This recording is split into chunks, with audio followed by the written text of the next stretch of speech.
Features. Hello and welcome to the Boxing Features Preview Show, Episode 2, the series where I take a look at all the biggest fights for the upcoming weekend. Before I start, make sure you hit that subscribe button for much more content just like this. Now without further ado, let's get to the fights. Boxing Features. So very quickly, before I get to the main fights, I just want to talk to you about this fight that I come across on the BoxRec schedule on Friday the 26th of February, this Friday. I had no idea about this. Sakio Bika's fighting a guy called Adam STOWE in Australia. For anyone who don't know Sakio Bika, I just assumed he'd retired now. He hasn't fought since 2017. He's 41 years of age. He was a top super middleweight contender back in the day. Did he win a version of the world title? I think he won the world title. Yeah, look, he was WBC super middleweight champion. Yeah, no, he was a champion. But you may remember him from last year, not last year, 2019 rather.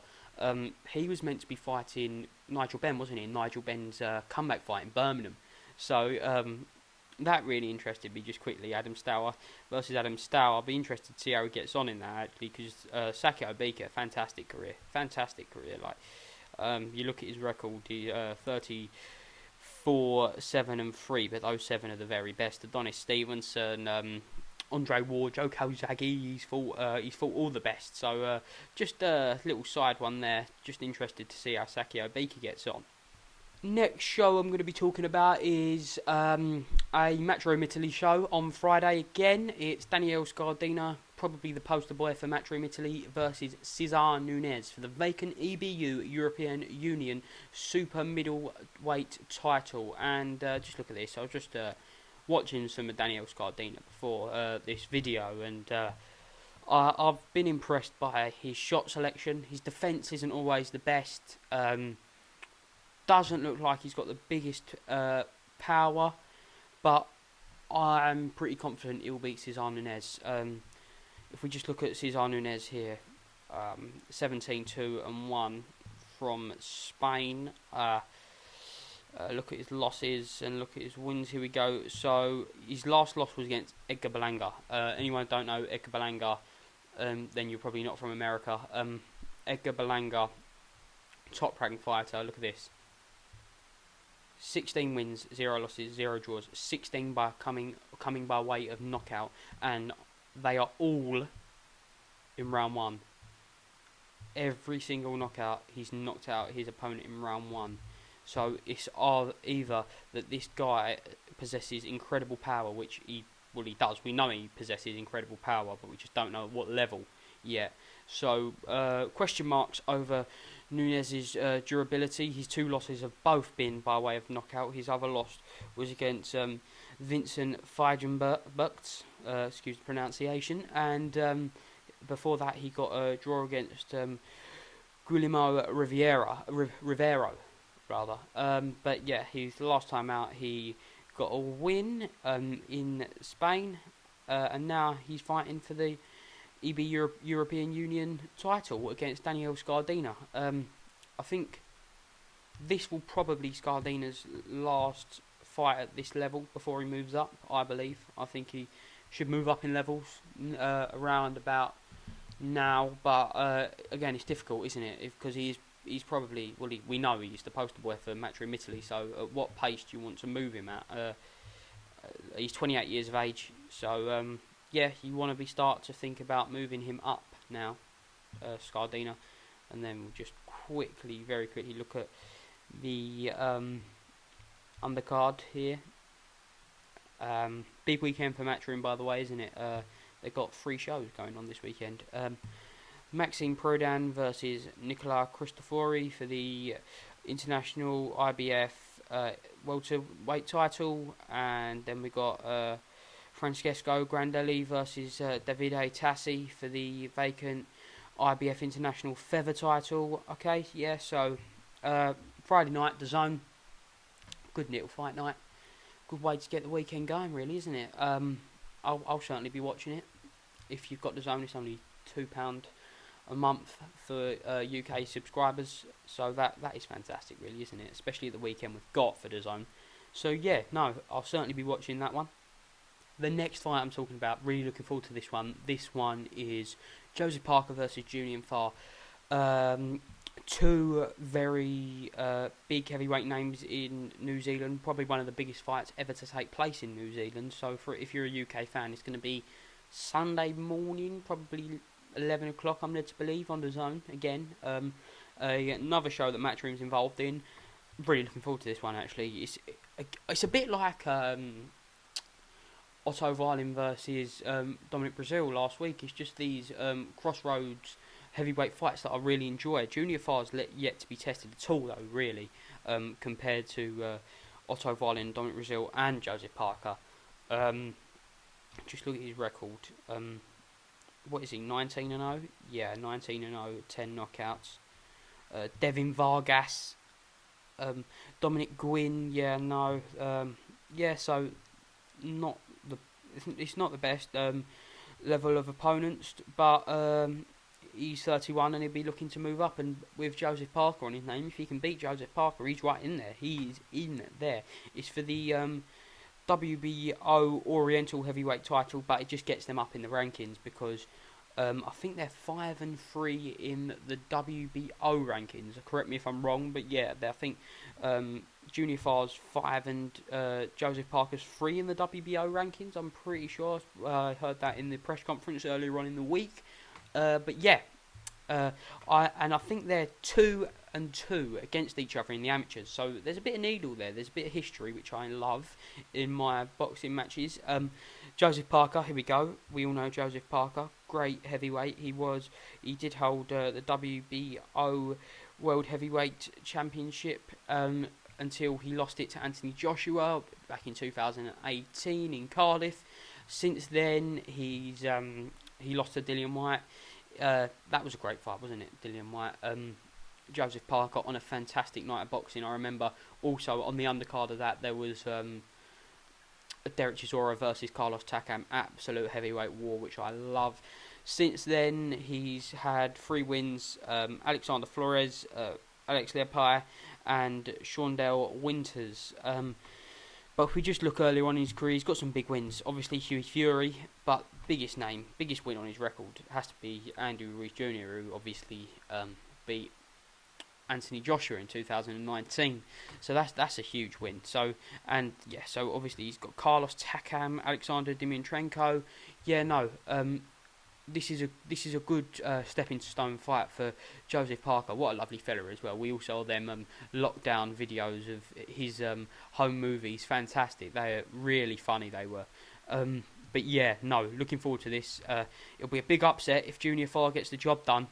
I don't write him off. I haven't seen much of Junior Farr, but I'm looking forward to it. It's been hyped up. It was meant to happen in December, but yeah, no. Really looking forward to this one, and I'll certainly be getting up on Sunday morning to watch it.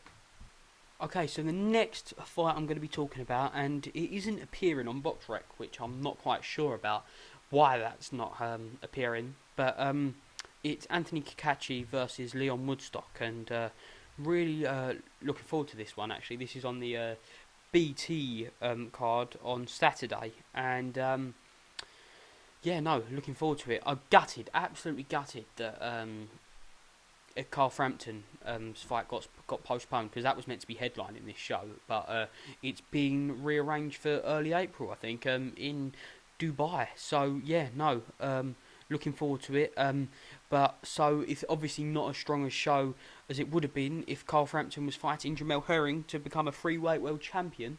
But nevertheless, there is a decent fight main eventing it now in Anthony Cacace versus Leon Woodstock. We'll just look at Cacace here. A good solid super featherweight. Obviously got a big win against Sam Bowen. That was his last time out in 2019, so he hasn't fought during the pandemic at all. His only loss comes to Martin Joseph Ward, great fighter. So yeah, but he's expressed in the past couple of days that he wants to move on now. Wants to move on to world honours, and a super featherweight. It's a pretty stacked division, really, isn't it? So we just look, yeah. So obviously we had Oscar Valdez last weekend, which was unreal, and you got Jojo Diaz who had to vacate his title the other week because he didn't make the weight.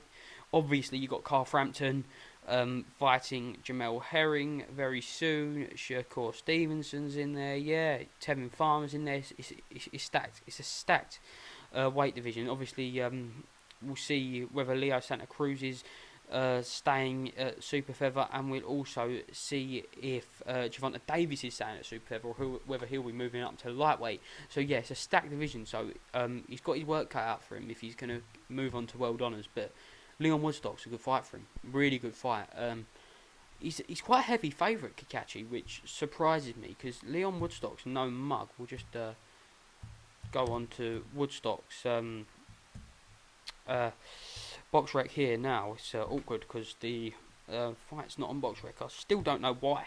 Yeah, so look, he's 12-2-0. His only losses come to Zelfa Barrett and Archie Sharp, two fantastic prospects in my opinion. I love watching Archie Sharp box, and Zelfa Barrett, fantastic talent. Obviously, he got the controversial win against Kiko Martinez a couple of weeks ago. But apart from that, we'll just look at his wins. Sergio Gonzalez, okay, that was more of a comeback fight after the Archie Sharp. Yeah, so he hasn't won at the highest levels, has he? But nevertheless, I just think this is a good fight, a really good fight for Cacace, and it's closer than people think, in my opinion. I might be really wrong, and Cacace might just have a fantastic performance. But looking at the odds, I think Woodstock is too far of an underdog. Obviously, he's the underdog, and I expect Cacace to win. But I think Cacace has definitely got his work cut out for him. And now we will just quickly look at the undercard for this fight. And I know people will want to hear about Fury. Fury's fighting this week. Not Tyson, Tommy Fury. Love Island fans, Tommy Fury is fighting on this show. Here we go. He's currently 4-0, and his opponent is yet to be confirmed, which is quite interesting. We're only 2 days away from his fight. This is filmed on Thursday. But yeah, okay, so we look at this. Casey Kademi versus Ijaz Ahmed, for the WBO European Superfly. Casey is defending this. I like Casey Kademi. I think he looks really good. I think this is his BT debut. Yeah. Yeah, he beat Pedro Matos for the WBO European last time out. That was back in 2019, so another one who hasn't fought during the pandemic. And he's fighting Ijaz Ahmed. He's 7-2-0. I think this will be a good showcase for him on BT Sports. I think he's a really good talent. He's 26 years of age. He is from Afghan descent. Look forward to seeing Cassie Kademi. Also, we've got Nathan Heaney versus Ryan Oliver, Sam Noakes versus Delmar Thomas, and we've got a few debuts. We've got Ammar Akbar, Aidan Mohammed, and Masood Abdullah. Yeah, so, Brett Fido, great journeyman. Love to watch Brett Fido. He'll give Aidan Mohammed a good debut, hard debut as well. So, looking forward to that. That is on 27th of February, a Saturday, and that is on BT Sports. Now we move over to the US, and the first show we're going to talk about is Anthony Dirrell. Anthony Dirrell's back out against Kyron Davies, and I think this is, like Broner last weekend, I think it's to get Dirrell back into winning ways, because the last time he thought he lost to David Benavidez. No harm whatsoever in losing to Benavidez, one of my favourite fighters. He lost his WBC super middleweight title that time out, and good comeback fight for Anthony Dirrell. But as we saw last week, Broner's fight wasn't just a easy win for him, was it? It was controversial. Some people were saying that he lost that fight. I thought he won it by a round. But yeah, so let's see what Kyron Davis brings to the table. We'll just look here. He's 15-0. So but look at his losses. Patrick Day, Patrick Day obviously very sadly lost his life after a fight back in 2019, I think. Yeah, very sad that. Very, very sad. And he's also lost to Junior Castillo. Junior Castillo was a great Olympian. He lost in the heats to Anthony Ogogo in the 2012 Olympics, I believe. Yeah, so should be good. Should be good to get Anthony DIRRELL back out. Then, obviously, we've got Mikel Rivera versus Anthony Mercado Races. Yeah, good, solid card that is in LA on Saturday. And now we move over. Now for the big one. The biggest fight night of the weekend. The biggest name in boxing, the pound for pound, number one, in my opinion, Saul Canelo Alvarez. Yeah, always looking forward to seeing Alvarez. Who wouldn't? What a fantastic boxer. We all know his talent, and he's got his mandatory against Avni Yildrim. I'm just glad he's getting this mandatory out the way fast. He fought in December, beat our own Callum Smith, and he usually only fights twice a year, but he's getting this one out the way. So fingers crossed he comes through it, and we can get the much anticipated, one of my favourite fights that could potentially happen. Saul Canelo Alvarez versus Billy Joe Saunders. Oh my god, I can't wait for this fight. Fingers crossed it happens. So I'm really hoping Alvarez beats Avni Yildrim. Yeah, I think he should do. Obviously, he's pound for pound number one, and Avni Yildrim, he's a good contender. I see him as a good contender, super middleweight. He's 21-2-0. His only two losses come to DIRRELL, who obviously is also fighting this weekend, previously mentioned, and Chris Eubank Jr. And I think Yildrim is probably one of Chris Eubank Jr.'s best wins. Yeah, so he's beat Ryan Ford. Yeah, cool. Watching Yildrim, he's all heart, but I haven't seen anything from him that can trouble Alvarez. Alvarez, we all know Canelo. Canelo is just fantastic. Every time I watch him, it seems he gets better. And against Callum Smith, he didn't even look like he got a third year, apart from that last round. I must admit, just really looking forward to this, and fingers crossed Canelo can move quickly, hopefully get rid of Yildrim fairly quickly, and then announce the big one to happen in May. 8th of May, I'm hearing, Canelo versus Billy Joe Saunders. We look to the undercard on the Canelo fight, and yeah, it's a good undercard. I'm really impressed, and again, that's just something I think Eddie Earn does really well, getting really good undercards together, especially on the US shows, where I just never think there's a good undercard on a US show. It might be because I have a bigger connection to the British prospects, but the way he builds his fighters, I just think is fantastic. And obviously, we've got Julio Cesar Martinez on the undercard in his mandatory defense against Mick Williams at Arroyo. And Julio Cesar Martinez is one of my favourite Mexicans. I love him. He's a madman. He's crazy. We just look at Cesar Martinez. He's crazy. He's got a lot of power actually for such one of the lighter weight divisions. 17-1-0, but I'm pretty sure his one loss was his debut. Yeah, his one loss was his debut. So he's come so far since that loss. 2019 was his year, wasn't it? He was one of my fighters of the year. We just look at 2019. So he got a January win against Irene Ordaz, and then he beat Andrew Selby. I was shocked. I was honestly shocked. I think this was the same night as James DeGale versus Chris Eubank Jr. I'm pretty sure this was the same night, and I was talking to my friend about this. Andrew Selby's fighting in Mexico, and we thought Selby was going to win, but we knew it would be hard because we'd heard a lot about Julio Cesar Martinez. We'd heard that he was a heavy hitter, and we knew Selby had some personal problems then, and apparently he can make a comeback, which I'm all for. I love Andrew Selby. I love the Selby brothers. But yeah, and he knocked out Selby, didn't he, in round 5. And then he come over to the UK to fight Charlie Edwards for Charlie Edwards' WBC flyweight title, and that ended up being a no contest because he punched Edwards after he was knocked down, and the WBC used their playback rule thing, and it turned out that that ended up being a no contest. Then Edwards relinquished the title because he couldn't make the weight anymore, and he then later in 2019 beat Christopher Rosales for the vacant WBC World Flyweight title. So what a year that was for Martinez. Then last year, before the pandemic, he beat Jay Harris. Jay Harris, he done himself proud that night, didn't he? UK boy. I didn't give him much of a chance, I must admit, but he really performed well. Really did perform well. I really like Jay Harris, and I've followed his career ever since.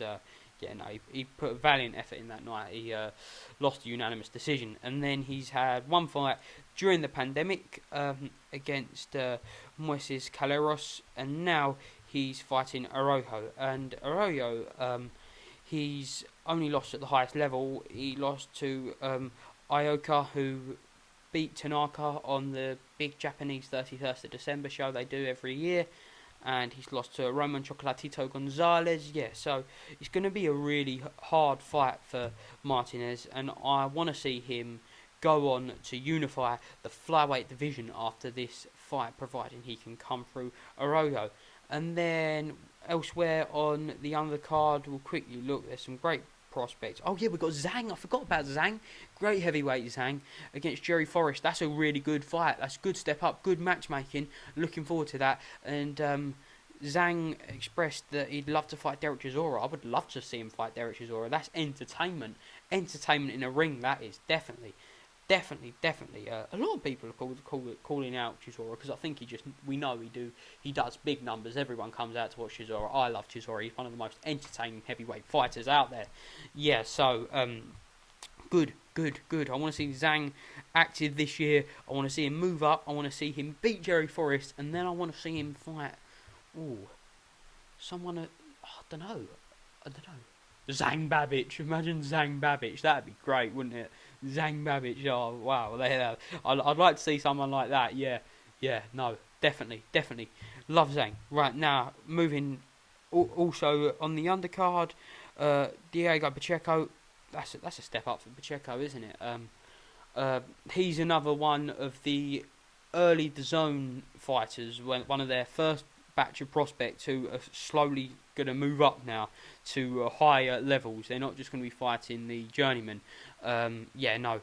Pacheco, been really impressed with his career so far. So he's fighting Rodolfo Gomez Jr. It's going to be a step up for him. And we're going to see a lot of these prospects being matched in higher level matches. Alexis Spino, another prospect who I've been impressed with. Mark Castro, Aaron Aponte, and Keyshawn Davis is making his debut. Highly anticipated debut. I've heard a lot of great things. He was a good amateur. Eddie Hearn's been bigging him up for months. Really looking forward to seeing Keyshawn Davis. Yeah, he's got the talk. He's certainly got the talk. Now let's see if he can walk the walk on Saturday night in his pro debut. Yeah, so overall, great show, and obviously, who wouldn't watch? Saw Canelo Alvarez, £2 a month. Again, I just want to say that, £2 a month. It's a happy meal, isn't it? I know Cougar and Cacace has said that, IFLTV. It's £2 a month. It's £2. That's the price of one Happy Meal or something, isn't it? Like, for the zone. So, for anyone who don't know, if you're in the UK, you can get DAZN for £2 a month, and DAZN shows some of the best fights. They've got Alvarez, they've got Triple G, they've got Junior Farr versus Joseph Parker, they've got SCARDINA. They've got 3 shows this week, and that's £2 a month. So I highly recommend getting DAZN. Boxing Features. Thanks for watching Boxing Features, the preview show. As ever, make sure you like, subscribe, tell your friends about Boxing Features, great boxing content. Give me some feedback, follow me on Instagram at Boxing Features, and make sure you watch tomorrow's video. Tomorrow I'll be sharing my take on the best British boxer in every weight division right now. Looking forward to that video. and I hope you are too. If not, make sure you watch the review show on Monday, 7 PM, as ever. Thank you once again for watching. See you soon.